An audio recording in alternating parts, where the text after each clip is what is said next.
Bonjour, c'est Sandrine, indépendante au féminin. J'espère que vous allez bien. Alors, certains d'entre vous ont dû recevoir ce formulaire de recensement. Voilà, donc là, je parle pour les personnes qui font de la colocation. Il n'empêche que vous avez l'obligation, même si vous n'habitez pas dans le logement, de remplir le questionnaire de recensement.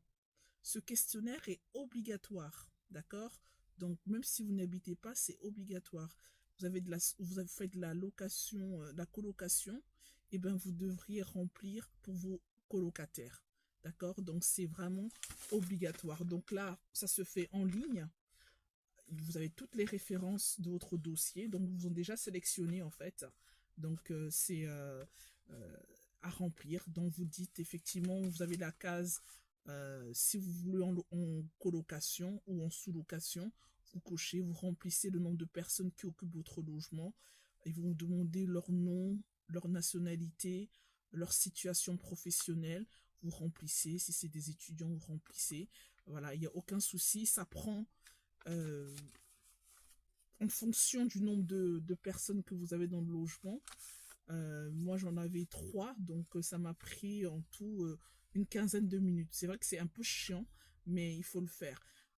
Les sanctions, il y a quand même des sanctions. Bon, sanctions, c'est un gros mot. Disons que si vous ne remplissez pas, ils vont vous harceler chaque fois jusqu'à ce que vous le remplissez. Et si vraiment vous ne remplissez toujours pas, à ce moment-là, vous recevrez une mise en demeure de compléter.